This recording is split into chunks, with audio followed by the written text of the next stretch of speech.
Ciao ragazzi, my name is Anthony. Welcome back on the platforms. I really appreciate it if you are here with me today as we enter crunch time in both the Copa America and Euro 2024, but we're going to stick with European competition here today. It is nice to see you, Steve, in the chat. Very, very nice indeed.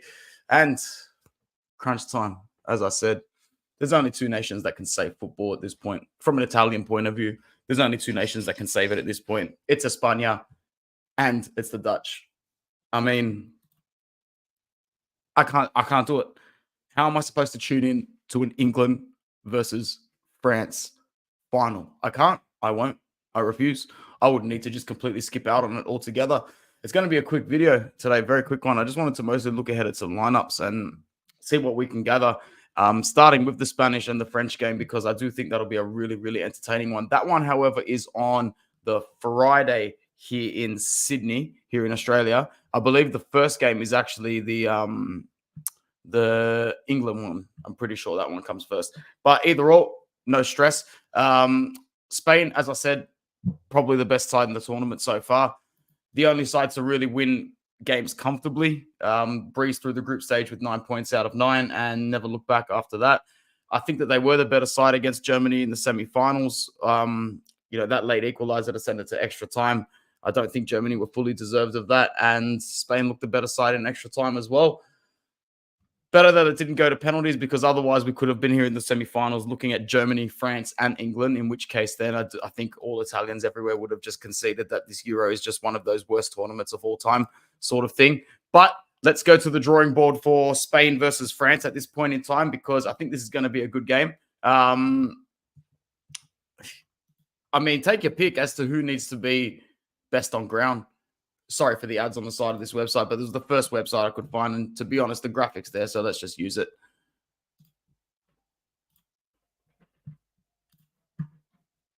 Yeah, there we go.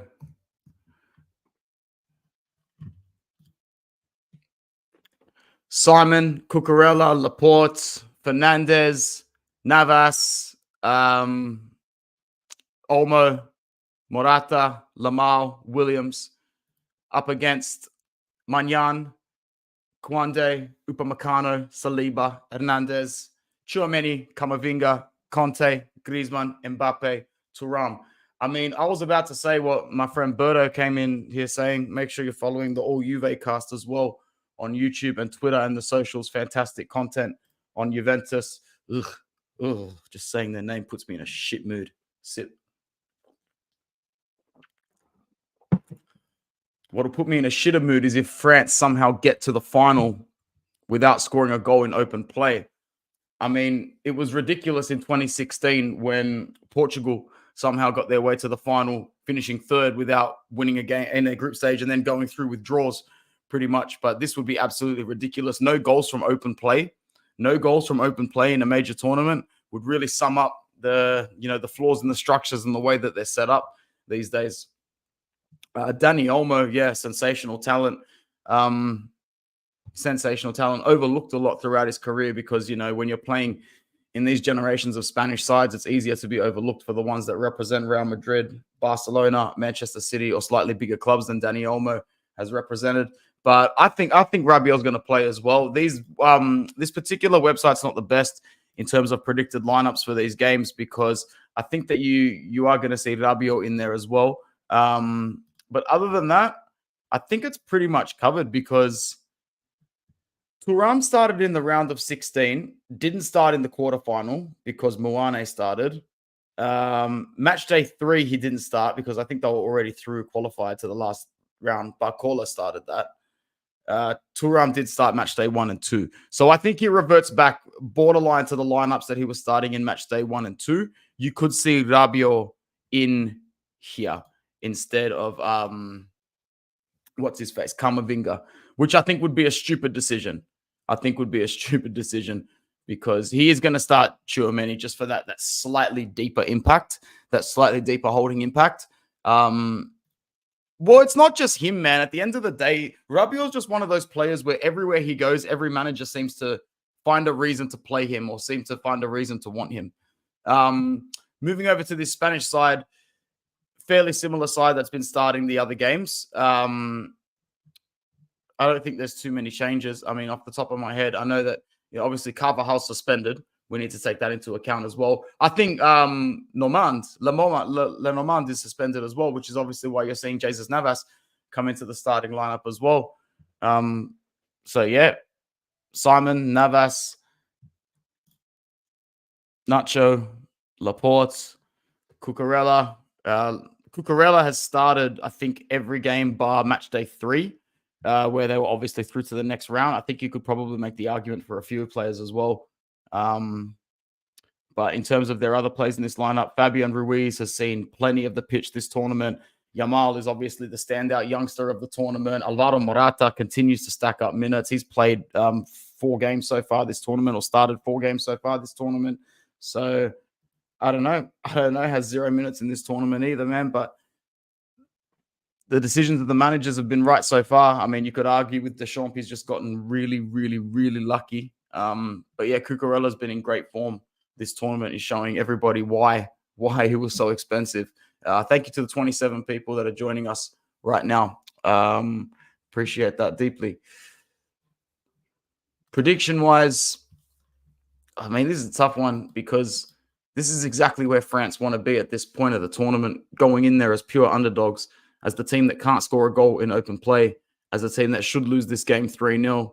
And as this game slightly ticks on, if they can get to halftime at 0-0, or God forbid they take a 1-0 lead, they will feel very comfortable or very confident in this game.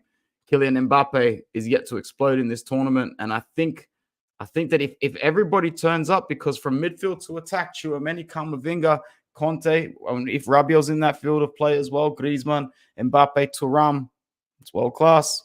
It's world class. No matter what way you look at it, it is world class. And Spain is going to have their best game of the tournament. On camera, I'm going to predict that Spain win this game 2-1. I think you will see the first open play goal for Le Bleu in this tournament. 2-1. Goals for Morata and from one of the defenders, maybe off a set piece.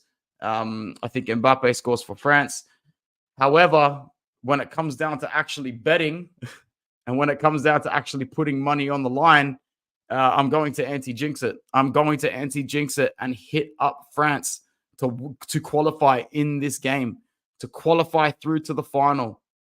I'm going to get Spain 2-1. Makes sense to me. But France, if they can get their way through this, they'll probably win the whole thing. Nuts that they are still there. Nuts that they are still there. I don't think there's anything else that we really need to talk about in terms of that game, because we know who the ones to watch are. We know where the threats are going to come from. It'll be at the Allianz Arena. Spain heading off the back of the Germany win. France coming off the back of the Portugal penalty shootout.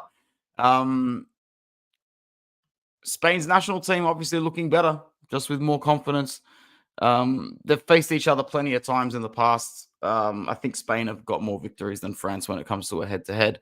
I can't remember how many times they've played each other in a Euro. I'm trying to remember if they've played each other recently in a Euro, but I don't know. I think they played each other in the Nations League a year or two ago, but I can't even remember that. Overall, in terms of history against each other in major tournaments, they don't have a huge rivalry. They don't have a huge rivalry in major tournaments. Like, they didn't play each other in France 98. They didn't play each other in Euro 2000. They didn't play each other in 2002. They didn't play each other in 2004. They didn't play each other in 2006. Did they play each other in 2006? I don't think they played each other in 2006. No. I don't know the last time they actually played each other in a major tournament. Thank you to the 41 people who are here with us right now. So ones to watch in this game, people will obviously look at Mbappe. They'll look at Thuram. They'll look at Griezmann, Morata, Yamal. I think low-key you need to look out for Dani Olmo. I think low-key you need to look out for maybe N'Golo Kante, who's going to continue with his rapid form. It could be something that he does breaking up the midfield, or just some sort of passage of play from Kylian Mbappe that could make the difference in this game. And imagine it actually is Kylian Mbappe that makes the difference. I don't know how people will survive.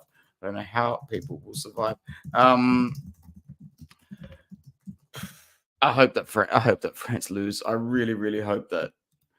Yeah, I really, really hope that it's not a France-England final. So let's go for Spain for the 2-1 win. And let's move on to our second semi-final here.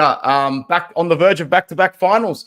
England, if I'm allowed to brag for one more time, it was a great moment. Those 4 years ago, whatever it was, I can't even remember, seeing Gareth Southgate's side lose on penalties to the Azzurri as Italy lift the trophy. But fast forward 3 years, they're the ones that are laughing now as we're crying. And no matter what you where you look at it, they've got a big squad, England, ready for this game. Big squad ready. Kobe Mino, great youngster. Fresh off a great penalty shootout as well. Confidence with Ivan Toney as well. Harry Kane, still probably the most lethal striker on the planet. Jude Bellingham can still play a stinker and then turn up and win the game out of nowhere. If Mino's playing alongside Declan Rice, the Netherlands are in a lot of trouble. I predict that Walker Stones are all starting the game as well. I mean, they'll still be vulnerable defensively from time to time, but with Bellingham, Foden, Saka, Kane, I don't know, man. I think I can see England putting Holland to the absolute pepper sword, man. Absolute pepper sword. You know? England, fresh off the dramatic comeback to Slovakia and squeezing past Switzerland. This is exactly like the French. They want to be in this position. They want to be here right now. Underdogs. Not really underdogs, so to speak, but underperforming in the tournament so far. Complete underperformance.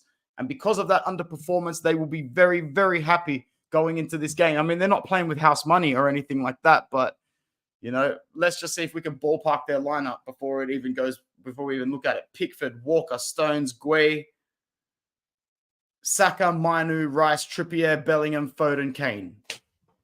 Let's go with that. And now let's type in and look at the lineups.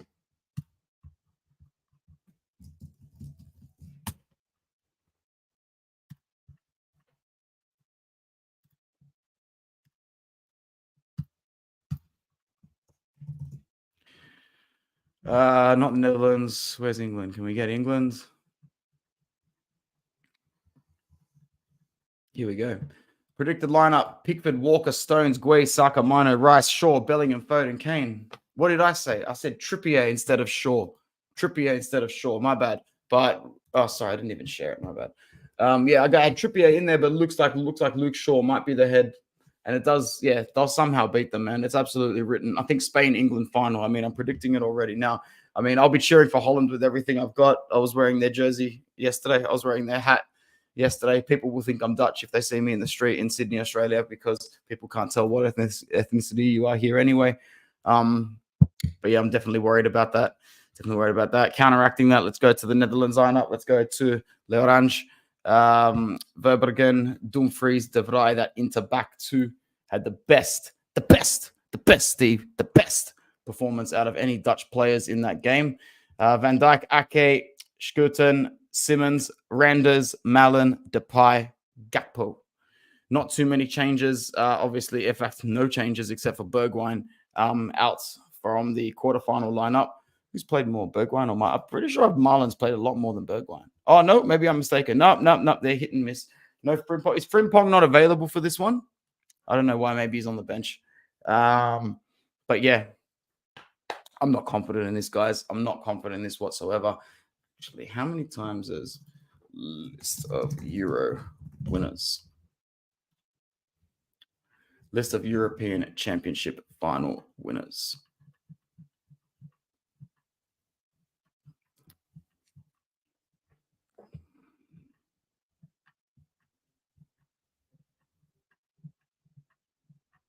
The Netherlands won it in 1988. That's right, with that amazing goal against Russia, formerly known as the Soviet Union. So the Netherlands have one to their name. Spain have 3 Euros to their names. They've also won, I think, 2 World Cups, haven't they? Oh, no, they've won one. 1 World Cup and 3 Euros, 4 major trophies. Whereas the Netherlands have won...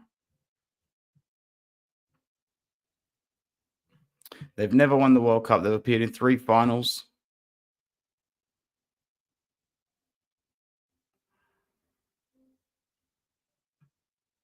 and 1 in 9. So it's the only international trophy for the Netherlands. So it's quite an underperforming country in the grand scheme of things. I'd love nothing more than for them to win this trophy. I really do want them to win this trophy. France, on the other hand, have won 1 Euro and have won 2 World Cups now as well, which sucks. Let's hope that they don't win it at all. England, on the other hand, I believe have never won the Euros, and they've won 1 World Cup. So yeah, screw them. I don't think they've been runners up except for the year that it was against us. No. Neither there either. Yeah, Van Basten scored that amazing goal there. So I guess this prediction in this one, guys, I think it's going to go to extra time. I'm going to go 1-0 England extra time. Or does it go to penalties again? If it goes to penalties again, England win. I hope it doesn't go to penalties, but I'm going to go England 1-0 extra time winner. Either Jude Bellingham, Kobe Mino, or Phil Foden. One of the young guns, one of the guys in their peak/stride is going to get the 3 Lions to the final. It is going to be an España versus England final. That's right. Paella versus bangers. That's sausages. What else can I say? Chorizo versus tea. See, it would have worked better if it would have went the other way around, chorizo versus sausages. But yeah, sorry. But there's still 2 nations here that can say football. 2 nations that would deserve the tournament. I would have to hold my hand up and apologize to Holland and to Ronald Koeman as well. Because prior to the tournament starting, like, as I said, when you lose De Roon, when you lose Kurt Miners, and when you lose Frankie de Jong, all in the same successive week after week, and days leading up to the tournament, like, that's absolutely awful. That is absolutely awful to lose those 3 players, that whole midfield. If Holland can somehow win this tournament, I swear to God, it'll go down as they'll need to start analyzing it properly as one of the best international tournament wins that you've seen on this level of football. Because to be gutted of your whole midfield, you really think Italy wins the last Euro with Barella, Verratti, never mind who else they were starting half the time. You think even with both of those players out, Italy gets anywhere near it? No chance. No chance. No chance. I'm just looking at the photo now. What a shame. Take Jorginho, Barella, and Verratti out of that Italy midfield that go out in the group stage. You can't just gut your midfield from within you, from a club level or an international level. It doesn't happen. So, yeah, this will probably happen too. Either 1-1 or 0-0. England win on penalties.